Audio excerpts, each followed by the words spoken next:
Tenemos un país de gran riqueza, es lo más hermoso del planeta. Llegó el momento de hacer realidad todos nuestros sueños anhelados. Nicaragua unida, la tierra prometida, con Daniel, presidente, un futuro reluciente.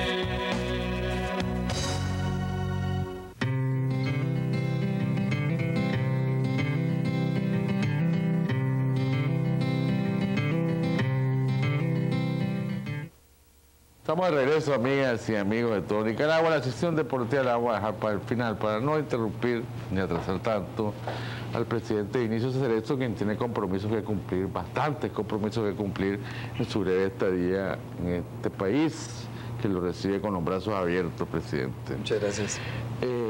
Vimos todo lo que fue la ceremonia de la firma de la paz de Esquipulas II, la reunión más famosa de todas las que se hicieron, ¿no? La primera fue en el convento, ¿se acuerdan? Sí, la hicimos en un convento, efectivamente. La segunda fue esta firma y a 14 años de distancia, presidente, ¿qué cree que se ha cumplido eso? ¿Cuáles son los resultados? ¿Dónde se pueden ver de esa firma que conmovió el mundo, estremeció el mundo? Fue una noticia mundial, ¿no? Habíamos más de 500 periodistas. Sí. Bueno, es una cosa que se debe recordar, y se debe recordar con entusiasmo y con éxito y con alegría, porque los centroamericanos demostramos en esa ocasión que podíamos hacer cosas por nosotros mismos. Uno de los dilemas más fuertes que encuentro yo en las poblaciones centroamericanas es que, y es una conversación que teníamos recientemente, es que hemos tenido tantos problemas, pues terremotos, guerras, problemas económicos, etcétera, que se ha creado una especie de actitud derrotista en las poblaciones centroamericanas históricamente. No hemos logrado nunca concretar y lograr cosas que se traduzcan en beneficios generales para la población. Como falta de autoestima, eso. Una falta total de autoestima, y Esquipulas en esa época contribuyó a demostrar que los centroamericanos, a pesar de los Estados Unidos de América, con el apoyo de los europeos y de Sudamérica, pero nosotros solos pudimos lograr firmar un acuerdo que parecía imposible porque fue firmado entre personas, entre presidentes con diferentes ideologías y diferentes planteamientos. Bueno, el primer logro más importante entonces es emocional y psicológico para la población. Ese logro fue fundamental y se está perdiendo otra vez en los últimos días. Y el segundo fue iniciar un proceso que efectivamente detiene la guerra, porque se partía de la base, y esa es una afirmación que yo dije en la primera reunión de Esquipulas, cuando hicimos la reunión en el convento, que ya le contaré por qué la hicimos en ese convento, pero la afirmación que yo hice fue que no se puede producir desarrollo económico y social en países en conflicto. Y no se puede producir democracias y participación de todos los sectores cuando hay guerra, muertes y enfrentamientos. Y el desarrollo implica estabilidad política y social. Estabilidad política y social viene de los acuerdos y la disminución del conflicto, y los acuerdos y la disminución del conflicto vienen de la participación. Por lo tanto, la paz sí fue un logro fundamental. Lo que pasa es que como tenemos tantas necesidades y tantos problemas, el tiempo nos parece demasiado corto. Ya debíamos de haber resuelto todos los problemas de Centroamérica y nos damos cuenta que los procesos toman tiempo, ¿verdad? Usted fue el de la idea de formar un parlamento centroamericano. Efectivamente, sí. Y inicialmente habló de eso aún antes de firmar Esquipulas II. Y aparece en Esquipulas II, según escuchamos las palabras cuando estaba leyendo el presidente Oscar Arias, el plan de paz firmado, el amplio capítulo que le dieron al Parlamento Centroamericano. ¿De dónde nació esa idea? ¿Y usted cree que realmente es lo que usted soñó que iba a ser el Parlamento Centroamericano 14 años después? Bueno, cuando yo planteo la reunión de presidentes, los políticos tenemos que ser muy optimistas. Yo estaba convencido de que podíamos lograr la paz, aunque parecía imposible. Porque si uno no sueña con lo imposible, no logra lo posible. Entonces, la gran canción de Silvio Rodríguez. Sí, pero entonces yo planteé la paz, los presidentes la logramos conjuntamente, pero hay un problema también en nuestros países. Tenemos que institucionalizar los procesos, porque los presidentes nos teníamos que ir de la presidencia de la República. La democracia implica la alternabilidad, la democracia implica el cambio muchas veces, porque los pueblos van buscando quién puede funcionar mejor en determinado momento histórico. Si no creáramos instituciones que le dieran permanencia al diálogo, a la conversación y a la búsqueda de soluciones en América Central, al desaparecer nosotros, desaparecía el esfuerzo, que es lo que ha sucedido históricamente en el país. Por eso planteé el Parlamento Centroamericano, y efectivamente lo planteé en mi discurso de toma de posesión de la presidencia de la República antes de que se produjera Esquipulas. Muy joven, por cierto, llegó a la presidencia de la República, 43 años por ahí, ¿no? 42 tenía cuando tomé posesión. Cuando gané las elecciones tenía 41 aproximadamente. O sea, ya no muy me acuerdo. Fue en 86 que tomó posesión. 86 tomé posesión. Ya sí. Pueden sacar las cuentas de la edad que no da aparenta, ¿verdad? Se ve mucho más joven. El presidente se mantiene muy en forma. Presidente, pero actualmente, ¿qué cosa es el Parlamento Centroamericano? ¿Es lo que usted creía, veía? ¿O ha ido muy lento? Ha ido lentamente porque existe en América Central una reacción negativa a las instituciones que van más allá de las fronteras.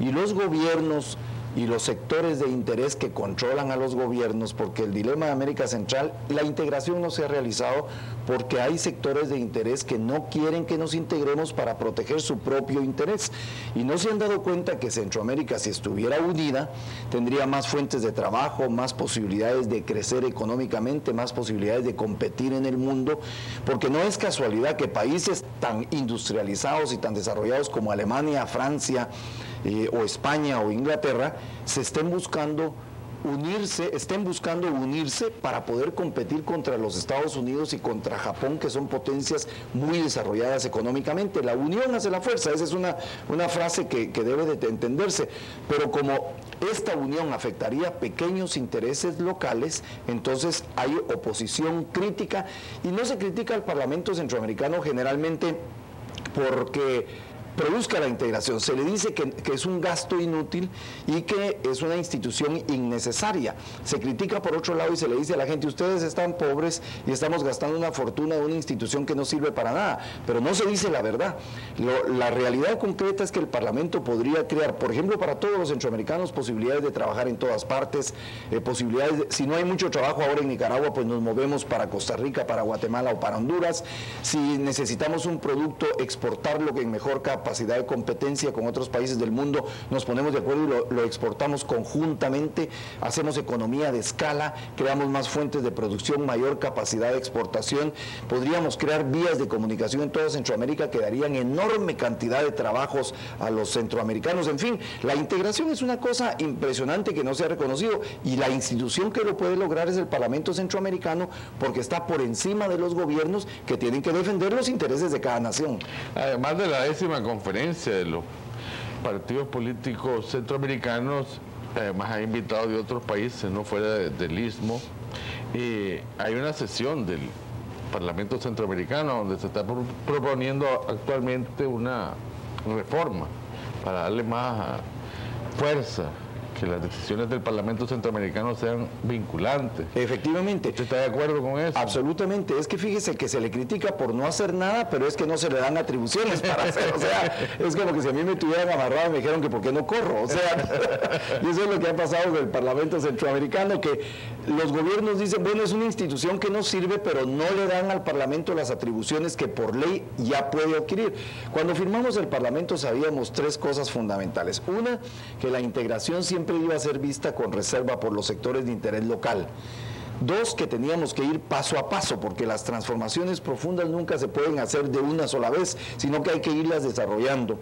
Y 3, entonces, que creamos una institución que iba a irse consolidando en la medida de que los países se fueran integrando al Parlamento Centroamericano. Firmamos el acuerdo 3 países y decía ahí que cuando hubieran 5 países que habían suscrito el Parlamento, entonces el Parlamento empezaría a adquirir decisiones vinculantes. Y ahora ya hay 5 países, incluyendo a Panamá. Nos salvó Panamá porque Costa Rica nunca entró. Costa Rica no quiere entrar nunca porque ellos siempre están preocupados por su propio interés. Yo miro a Costa Rica un poco como Inglaterra en Europa, Cuba que tardó mucho en integrarse, pero cuando se integró ya era demasiado tarde y estaba perdiendo posibilidades de estar totalmente integrada al resto de Europa. Pero yo creo que el Parlamento está logrando poco a poco sus objetivos a un costo relativamente bajo, diría yo, para toda América Central. La mayoría de la gente no sabe que el Parlamento centroamericano no cuesta más de 12 millones de dólares. O sea, cada país no tiene que poner más de $1 millón al año, $1,5 millones al año, y eso no es absolutamente nada, ni nos vuelve más pobres, ni nos vuelve más ricos, pero el Parlamento va a crear las condiciones posteriormente para poder crecer y tomar decisiones que beneficien a las personas. No, pero son los gobiernos los que tienen que permitir que el Parlamento centroamericano tome las decisiones adecuadas, o sea, las decisiones vinculantes que usted mencionaba. Para los jóvenes, que tal vez no recuerdan, en la época en que el presidente Cerezo, principalmente, también hay que reconocer, por supuesto, al presidente Oscar Arias de Costa Rica, que ganó el Premio Nobel de la Paz incluso, impulsaron este acuerdo de paz. Centroamérica estaba incendiada, había, bueno, las guerrillas eternas de Guatemala, de tantos años. En El Salvador había una guerra civil prácticamente, pues, constantes combates, una poderosa guerrilla, el FMLN. En Honduras estaba bases de los guerrillas contra el gobierno sandinista de Daniel Ortega y bases norteamericanas, la presencia norteamericana militar en Honduras. En Costa Rica, país tradicionalmente democrático, también había presencia de la resistencia nicaragüense. Todo estaba complicado. Las dificultades más grandes estaban en la posición de Estados Unidos, que en ese gobierno era gobernado por el presidente Ronald Reagan, y sus asesores se basaban en una estrategia de una guerra de baja intensidad que se llamaba. Recuerdo, presidente, que cuando se inició la reunión en el Hotel Camino Real en Panamá, que lo dejamos casi destruido los periodistas, ¿verdad? Porque andábamos, no alcanzábamos en los pasillos, en los restaurantes, ahí esperando que saliera un canciller para caerle encima un presidente. Llegó un documento del presidente Reagan. Ustedes tenían el llamado Plan Arias, tenían el documento de contadora, tenían sus documentos del Parlamento, había otros documentos ahí que iban a discutir, pero fundamentalmente esos eran, ¿no?, las bases de discusión. Sí, ¿cómo no? Pero apareció de repente uno de Reagan, que cambió las reglas del juego, pretendió cambiar las reglas del juego. Esto originó, recuerdo, un conflicto, ¿no? Porque el presidente Ortega rechazó aceptar eso como, eso dice, lo dialogamos con Estados Unidos si quieren ya, pero aquí estamos dialogando a los centroamericanos esto.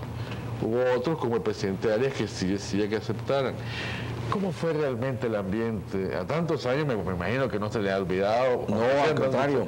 Hubo mucha tensión, mucha pelea. Muchísima tensión. Mire, yo creo, vaya que usted mencionó este tema, es muy importante señalar lo siguiente. Yo creo que efectivamente yo propuse las reuniones del proceso de paz. Oscar Arias tuvo un papel muy importante y bueno, obtuvo el Premio Nobel de la Paz, pero la verdad es que yo creo que los héroes de la firma de la paz fueron los 5 presidentes. Y déjeme decirle, cada uno tenía un pensamiento diferente y cada uno pagó costos enormes por haber firmado la paz, pero lo hicimos en función de los intereses de Centroamérica y de la nación.